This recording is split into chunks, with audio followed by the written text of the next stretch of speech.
Mintalah segala sesuatu kepada Tuhan kalian Allah walaupun tali sendal kalian yang putus. Dan para sahabat Nabi mempraktekkan masalah ini.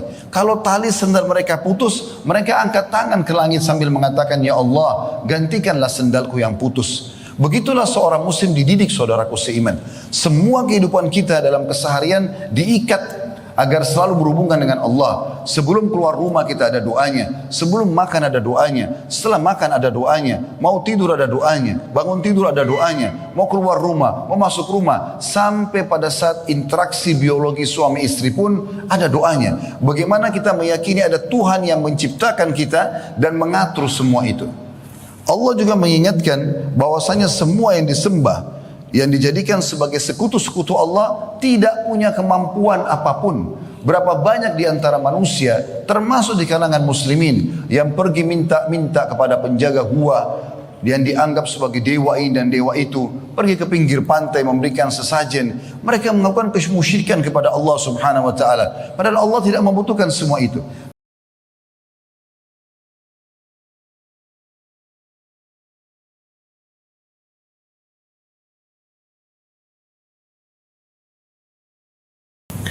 Innal hamdalillah, segala puji dan puja kehadirat Allah.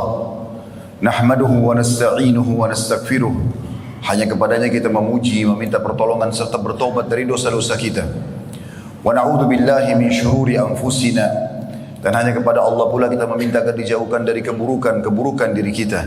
Wa min sayyiati a'malina, dan dari segala dosa yang pernah kita lakukan. May yahdihillahu fala mudhillalah. Barang siapa yang telah Allah berikan petunjuk maka tidak akan pernah sesat selamanya. Wa may yudlilhu fala hadiyalah. Dan barang siapa yang telah Allah sesatkan maka tidak akan mendapatkan petunjuk selamanya. Asyhadu an la ilaha illallah wahdahu la syarikalah wa asyhadu anna Muhammadan abduhu wa rasuluh. Saya bersaksi tidak Tuhan yang berhak disembah kecuali Allah dan Muhammad benar-benar hamba juga utusannya. Allah mengingatkan dalam kitabnya, ya ayyuhalladzina amanu taqullaha haqqa tuqatih wa la tamutunna illa wa antum muslimun. Hai sekalian orang-orang yang beriman, bertakwalah, patuhlah kepada satu-satunya pencipta segala sesuatunya, baik di langit, di bumi, di kedalaman lautan, terjangkau atau tidak terjangkau oleh mata kita, yaitu Allah. Sebenar-benar patuh dan tunduk, dan janganlah kalian meninggal dunia kecuali dalam keadaan Islam. Di ayat yang lain Allah juga mengingatkan, ya ayuhan nasu taqu rabbakumul ladzi khalaqakum min nafsin wahidah wa khalaqa minha zawjaha wa batha minhuma rijalan katsiran wa nisaa'a wattaqullaha alladzi tasaaluna bihi wal arham innallaha kana 'alaikum raqiba. Hai sekalian manusia, sekali lagi bertakwalah kepada Allah yang telah menciptakan kalian dari jiwa yang satu, yaitu Adam alaihissalam, dan telah menciptakan dari jiwa yang satu istrinya Hawa alaihissalam, dan telah banyak memberikan keturunan laki-laki juga perempuan dari keduanya. Sekali lagi bertakwalah kepada Allah dan jagalah hubungan silaturahim. Sesungguhnya Allah senantiasa mengawasi kalian. Di ayat yang ketiga Allah juga mengingatkan, ya ayyuhalladzina amanu taqullaha wa qulu qawlan sadida yuslih lakum a'malakum wa yaghfir lakum dhunubakum wa may yuti'illaha wa rasulahu faqad faza fawzan 'azima. Hai sekalian orang-orang yang beriman, sekali lagi bertakwalah kepada Allah dan jujurlah. Niscaya Dia akan memperbaiki amal-amal perbuatan kalian, mengampuni dosa-dosa kalian. Barang siapa yang mentaati Allah dan Rasulnya, dia telah mendapatkan kemenangan yang besar. Amma ba'd fa inna asdaqal hadithi kitabullah. Kita tahu sebaik-baik rujukan umat Islam dalam segala lini kehidupan mereka, terutama ibadah, adalah kitabullah, Al-Quran. Wa khairu haji Muhammadin sallallahu alaihi wa ala alihi wa sahbihi wa sallam. Dan sebaik-baik petunjuk setelah Al-Quran adalah petunjuk Nabi besar Muhammad sallallahu alaihi wa ala alihi wa sahbihi wa sallam. Wa syarrul umuri muhdatsatuha, dan seburuk-buruk perbuatan dalam masalah ibadah tidak punya rujukan dari wahyu. Fa inna kulla muhdatsatin bid'ah, karena perbuatan yang tidak punya rujukan dikenal dengan perbuatan baru dalam agama. Wa nabidatin dalalah, dan perbuatan baru akan membawa pelakunya pada kesesatan. Wa inna dalal finnar, dan kesesatan akan membawa pelakunya ke dalam api neraka. Saudaraku seiman rahimani wa rahimakumullah. Kesempatan ini kita akan membahas sebuah kalimat yang dengan kalimat inilah seluruh langit dan bumi ini ada, seluruh roda kehidupan ini ada. Dan dengan kalimat ini seseorang itu mendapatkan status muslim. Bahkan dengan kalimat inilah semua kitab-kitab diturunkan, seluruh nabi-nabi dan rasul diutus, dan adanya kehidupan akhirat nanti kelak kekal di sana. Dan semua muslim hidup di atas kalimat ini. Inilah pondasi dasar kehidupan kita. Kapan seseorang muslim menyadari, meyakini kalimat ini, maka pastikan kehidupan mereka akan tentram, tenang. Itu kalimat la ilaha illallah, la ma'budu bihaqqin illallah. Tidak ada Tuhan, pencipta, pemilik, penguasa, semua yang di langit, semua yang di bumi, semua yang di kedalaman lautan, kecuali Allah. Ini kata kunci kebahagiaan. Karena kita tidak membutuhkan untuk mencari Tuhan-Tuhan yang lain. Setiap kita melihat ke langit sana, apapun yang terjangkau oleh mata kita, terlihat bintang-bintang, pergantian siang malam, turunnya hujan, burung yang berterbangan, atau tidak terjangkau oleh mata kita karena terbatasnya jangkauan mata manusia, ataupun di bumi yang dapat terjangkau oleh mata kita, manusia dengan berbagai macam jenis kelamin, paras wajah, warna kulit, postur tubuh, dan segala macam keajaiban yang luar biasa di kalangan manusia. Mengingatkan juga dengan hewan-hewan, dari semut yang kecil sampai gajah yang besar, rumput, tanaman yang kecil sampai pohon beringin yang besar, semuanya yang terjangkau oleh mata kita atau tidak terjangkau pun di bumi ini, maka sama juga. Demikian juga dengan yang di kedalaman lautan, terjangkau atau tidak terjangkau oleh mata kita, semua kembali kepada satu kalimat yang bisa membuat seseorang bahagia dan tentram, yaitu la ilaha illallah. Tidak ada yang menciptakan, tidak ada yang memiliki, tidak ada yang menghidupkan, mematikan, tidak ada yang mengatur semua itu kecuali Allah. Kalau kita memahami dengan benar kalimat ini, maka tidak ada lagi ketergantungan seseorang kepada makhluk, kepada benda mati. Mari kita dengarkan bagaimana Allah subhanahu wa ta'ala menyebutkan dan memperkenalkan tentang dirinya. Dan belum pernah ada satupun yang bisa mengaku seperti pengakuan Allah subhanahu wa ta'ala dengan bukti-buktinya. Di kalangan manusia sudah lewat sosok Namrud di zaman Nabi Ibrahim alaihissalam, mengaku sebagai Tuhan. Begitu juga yang kita masih bisa lihat peninggalan fisiknya sekarang, Fir'aun di zaman Musa alaihissalam. Allah kekalkan jasadnya setelah ditenggelamkan dan diwafatkan, dan sampai hari ini di museum di kota Kairo masih bisa dilihat. Semua itu manusia yang mengaku sebagai Tuhan, tapi mereka tidak punya bukti sedikit pun. Mereka masih haus dan butuh air, mereka masih ngantuk dan butuh istirahat, mereka masih lapar dan butuh makanan. Tetapi Sang Pencipta Allah memperkenalkan dirinya, dan dengarkan baik-baik saudaraku seiman dari ayat Al-Quran yang merupakan mukjizat. Yang pertama dalam surah Al-Hasyr ayat 23 sampai 24. A'udzu billahi minasyaitonir rajim. Wallahu alladzi la ilaha illahu. Dialah Allah yang tiada Tuhan yang berhak disembah kecuali Dia.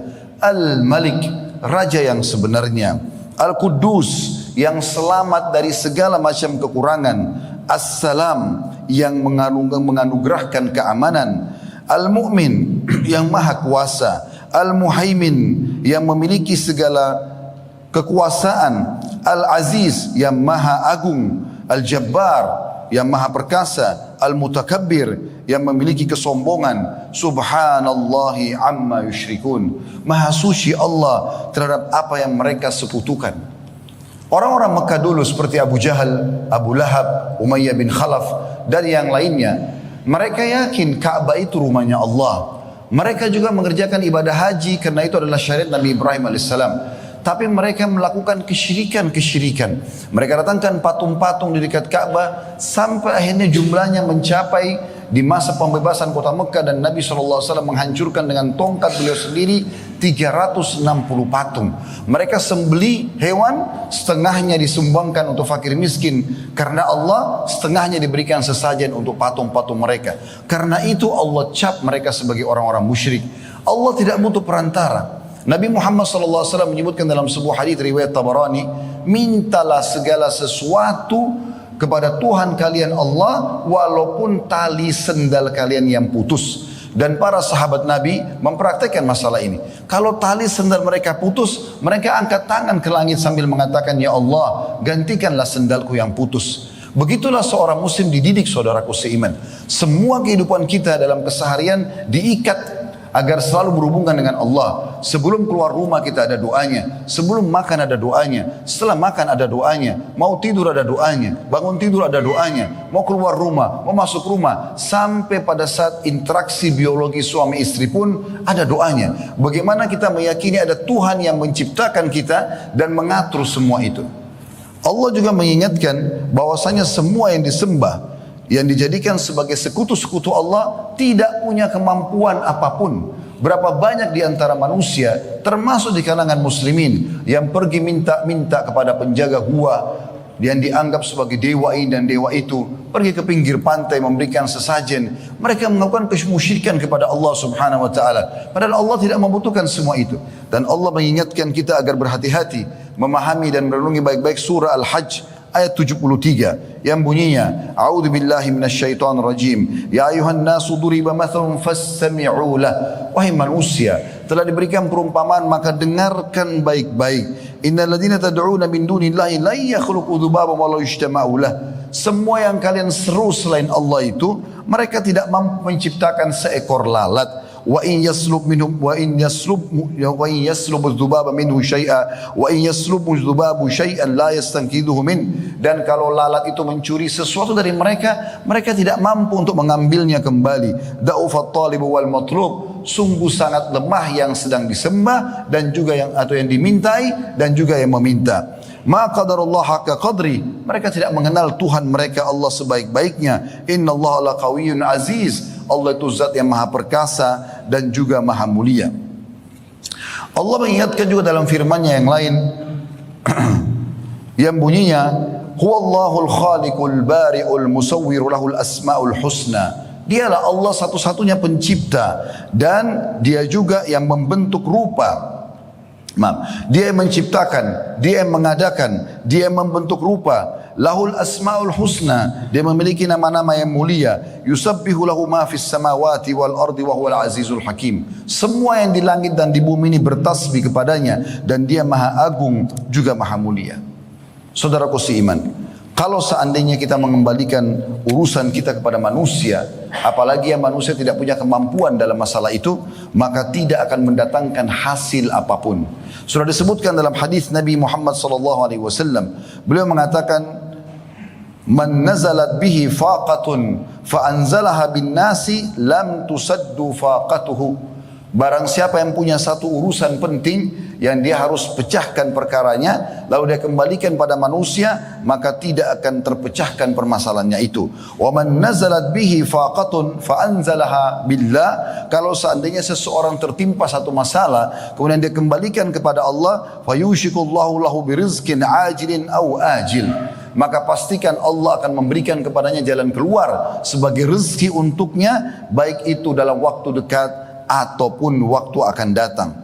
Juga dalam hadis yang sangat masyhur, hadis Abu Dzar Al-Ghifari radhiyallahu anhu, beliau mengatakan atau meriwayatkan dari Nabi SAW dan Nabi SAW meriwayatkan dari Tuhannya Allah Subhanahu wa taala dalam hadis qudsi.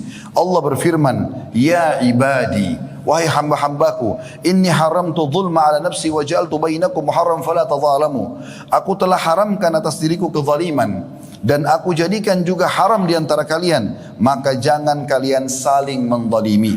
Ya ibadi, kullukum dhallun illa man hadaituhu fastahduni ahdikum. Wahai hamba-hambaku, kalian semua dalam keadaan sesat kecuali yang aku berikan petunjuk, maka mintalah petunjuk kepadaku, aku akan memberinya.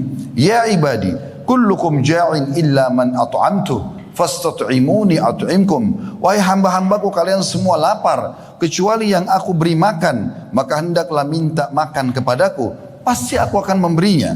Ya ibadi, kullukum 'arin illa man kasautu fastaksuni aksukum. Wahai hamba-hambaku, kalian semua bisa telanjang kecuali yang aku berikan pakaian, maka hendaklah kalian meminta kepadaku, pasti aku akan beri. Ya ibadi, innakum tukhti'una bil-laili wan-nahar wa ana aghfiru dzunuba jami'a fastaghfiruni aghfir lakum. Wahai hamba-hambaku, kalian banyak melakukan kesalahan di siang dan malam hari, dan akulah satu-satunya mengampuni dosa-dosa itu, maka mohon ampunlah kepadaku, aku akan mengampuni kalian. Ya ibadi, innakum lan tablughu dharri fatadarruni wa lan tablughu naf'i fatanfa'uni. Wahai hamba-hambaku, kalian tidak akan bisa membahayakanku dan juga kalian tidak bisa memberikan manfaat apa-apa untukku.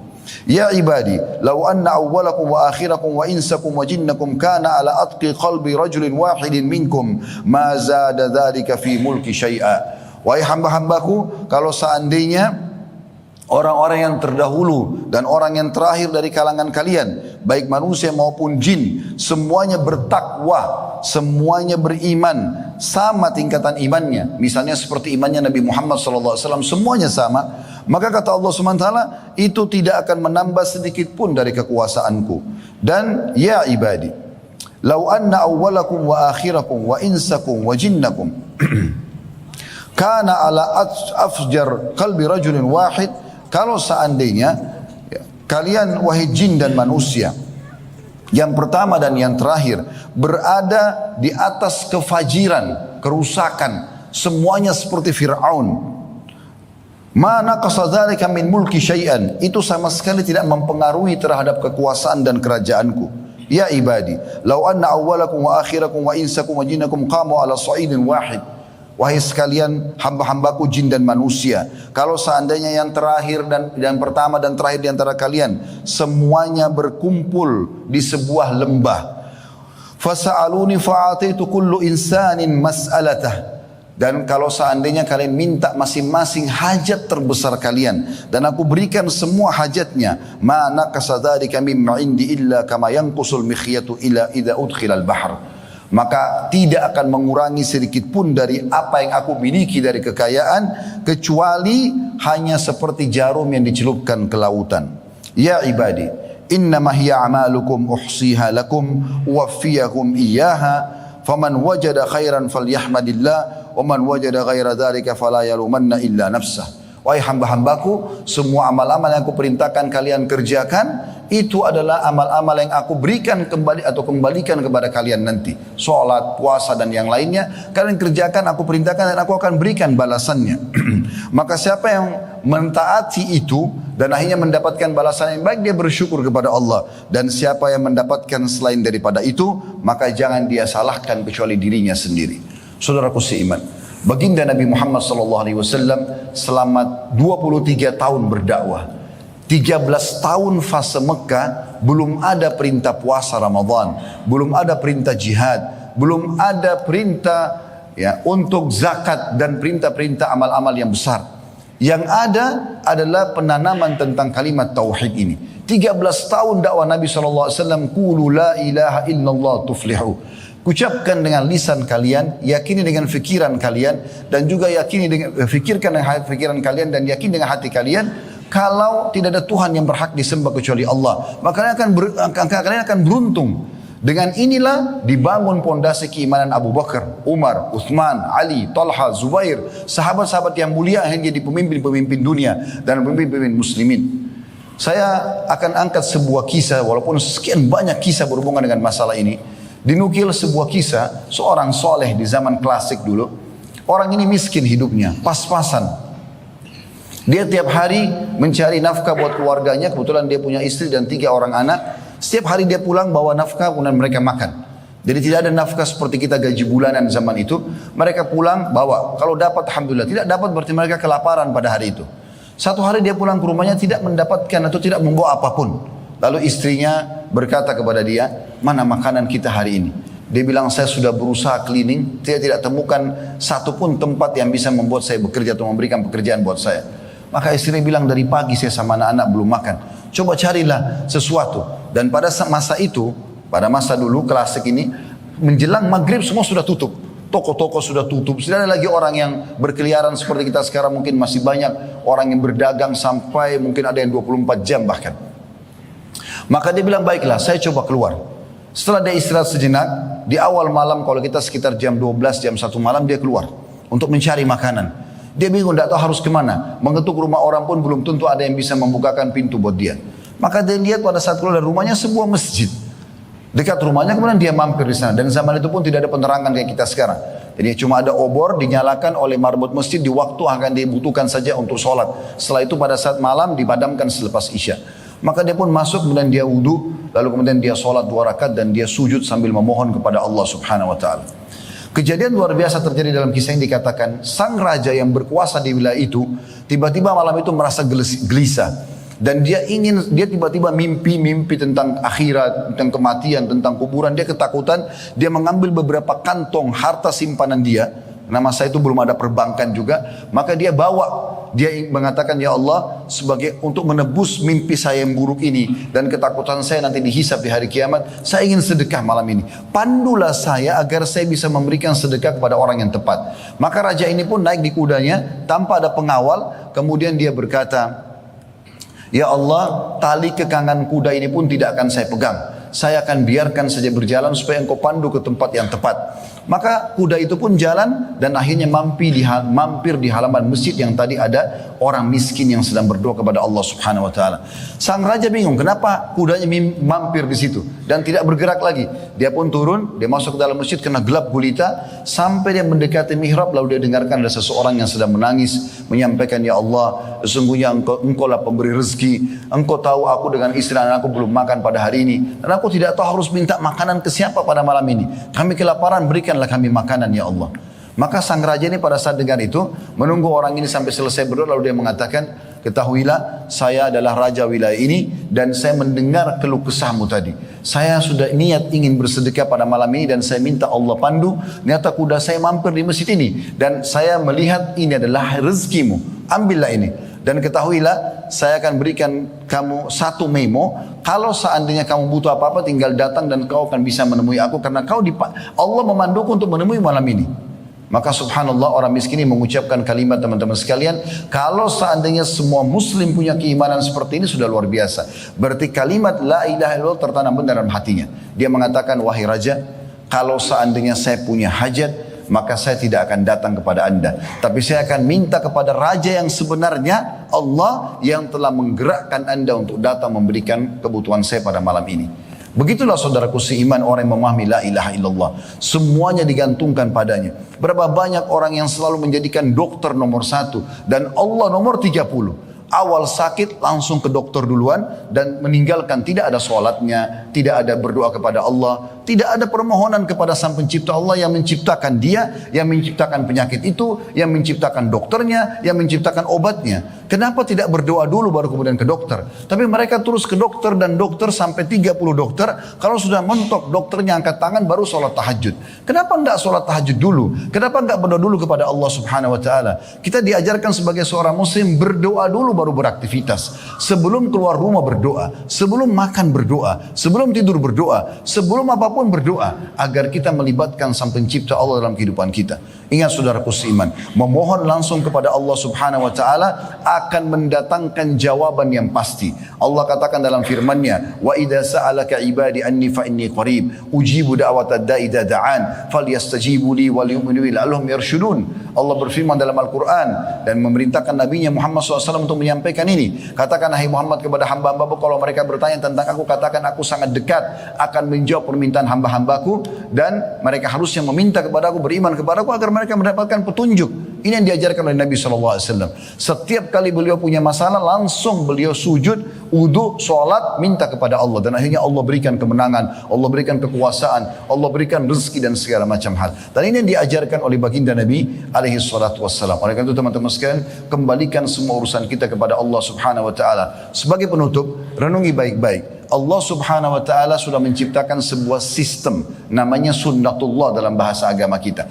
Sistem ini memang akan terjadi seperti itu. Misal, kalau kita berdoa kepada Allah, ya Allah, sembuhkanlah penyakitku. Pertanyaan sederhana, apakah Allah akan lemparkan obat dari langit sana? Atau misalnya seseorang mengatakan, ya Allah mudahkan jodohku. Apakah Allah akan lemparkan ke dia sosok manusia yang bisa menikah dengan dia? Atau pada saat dia mengatakan, ya Allah berikan aku rezeki, apakah Allah akan lemparkan kepada dia duit? Jawabannya tidak. Lalu bagaimana? Ada sistem yang sudah Allah ciptakan. Kalau kita berdoa, ya Allah sembuhkan saya, maka tanda-tanda diterimanya doa kita adalah mungkin besok hari setelah kita berdoa malam hari tahajud, bertemu dengan seorang teman, lalu kita cerita tentang penyakit kita. Saya sakit ini dan itu. Cuma niat Curhat saja atau biasa cerita sama teman. Lalu teman itu mengatakan, setahu saya ada dokter yang bagus di sana, coba kamu ke sana. Lalu kita ke sana, konsultasi cocok, resep yang cocok, lalu sembuh. Pertanyaan sederhana, apakah dokter sama resep yang menyembuhkan? Demi Allah bukan. Allah yang menyembuhkan, tapi Allah jadikan itu sistem yang membuat akhirnya terjawablah kita. Kita tiba-tiba setelah minta jodoh, ada yang menawarkan anaknya, ada kesempatan untuk menikah dan menyukai seseorang. Begitu juga pada saat kita minta rezeki, tiba-tiba ada yang tawarin lowongan kerja, ada yang tawarin untuk bisnis partner bersama-sama. Ini semua jawaban daripada doa kita. Maka bersangka baiklah kepada Allah Subhanahu wa ta'ala. Aku qauli hadza, saya sudah mengucapkan perkataan saya ini, wa astaghfirullah li wa lakum, dan saya beristighfar kepada Allah, mengajak jemaah istighfar kepada Allah, fastaghfiruhu innahu wal ghafurur rahim. Beristighfar kepada karena Dia Maha Pengampun juga Maha Penyayang. Alhamdulillah, wassalatu wassalamu ala rasulillah. Segala puji dan puja kehadirat Allah Subhanahu wa ta'ala, juga salawat dan taslim kepada Nabi besar Muhammad sallallahu alaihi wa ala alihi wa sahbihi wasallam. Hari ini hari Jumat adalah hari yang mulia saudaraku seiman, hari raya kaum muslimin, dan di hari Jumat ini ada waktu mustajab doa. Ada dua buah riwayat yang menjelaskan masalah itu. Yang pertama riwayat Imam Muslim, seingat saya berbunyi Nabi SAW mengatakan Jumat itu tidak ada seorang muslim berdoa kecuali diijabah, dan itu terjadi pada saat khatib duduk di khutbah kedua sampai diiqamahkan solat.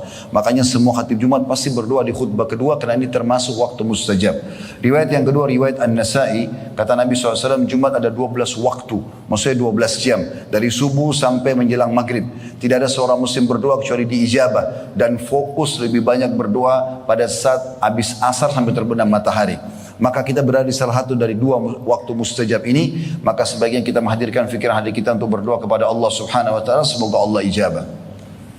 Alhamdulillahirabbil alamin.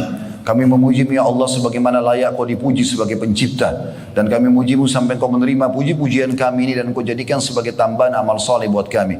Dan kami mengucapkan salam hormat kepada utusan-Mu Nabi besar Muhammad sallallahu alaihi wa ala alihi wa sahbihi wasallam, sebagaimana Engkau telah perintahkan kami untuk mengucapkan salam hormat kepadanya. Ya Allah, kami tidak berkumpul di masjid ini kecuali karena ingin menjalankan salah dari perintah yang Kau telah perintahkan kepada kami, yaitu salat Jumat. Terimalah ibadah ini dengan pahala yang sempurna, dan terimalah seluruh amal-amal saleh yang pernah kami kerjakan, yang sedang kami kerjakan, yang akan kami kerjakan sampai menjelang ajal datang nanti dengan pahala yang sempurna. Ya Allah, kami hamba-Hamba-Mu yang penuh dengan dosa, maka ampunilah seluruh dosa-dosa kami, juga dosa kedua orang tua kami, seluruh kerabat kami, seluruh muslimin dan muslimat, mukminin dan mukminat yang hidup dan juga yang sudah meninggal. Ya Allah, jadikan negara kami Indonesia negara yang aman, tentram, damai, seluruh umat Islam di bawah naungan ukhuwah Islamiyah. Angkat perselisihan di antara mereka, kembalikan mereka kepada wahyu Al-Quran dan Sunnah. Dan ya Allah, berikanlah petunjuk para pemimpin kami agar selalu berlaku adil dan menjalankan tugas dengan baik. Dan jadikanlah kami sebagai masyarakat yang selalu mendukung program-program positif dan juga mendoakan yang baik, sehingga kami bersatu dan gotong royong dalam kebaikan, dan jadikan kami sebagai contoh bagi negara-negara yang lain. Ya Allah, tolonglah saudara kami di Palestina dan dimanapun di muka bumi yang sedang tertindas. Ikhlaskan niat mereka, terima para syuhada mereka, mulakan Islam di tangan mereka dan tangan kami semua, dan ikut sertakan kami bersama mereka di pahala, baik dengan doa, dengan harta, juga dengan jiwa kami. Dan ya Allah, berikanlah kami semua kebaikan di dunia. Rabbana atina fid dunya hasanah, dan semua kebaikan di akhirat. Wa fil akhirati hasanah, dan selamatkan kami dari api neraka. Wa qina adzabannar, dan masukkanlah kami ke dalam surga bersama orang-orang yang patuh. Wa adkhilnal jannata ma'al abrar. Ya Azizu ya Ghaffar, wahai Zat yang maha mulia dan juga maha pengampun. Ya Rabbal alamin, Tuhan alam semesta. Wa sallallahu nabiyana Muhammadin walhamdulillahi rabbil alamin. Inna Allaha ya'muru bil adli wal ihsan wa ita'i dzil qurba. Allah menyuruh kita agar berbuat keadilan, kebaikan, dan berbuat baik kepada sanak kerabat. Wa yanha 'anil fahsya'i wal munkari wal baghi. Allah larang perbuatan keji, perbuatan kemaksiatan dan pelanggaran-pelanggaran. Ya'idukum la'allakum tadhakkarun. Itu peringatan dari Allah, jadikan sebagai prinsip hidup kalian. Fadhkurullahal 'azim yadhkurkum. Ingatlah Allah, maka Allah akan ingat kepada kalian. Washkuruhu 'ala ni'ami yazidkum. Syukuri nikmatnya, dia pasti akan tambah. Wa ladzikrullahi akbar. Mengingat adalah amalan yang paling besar. Wa aqimis shalah, dan dirikanlah salat.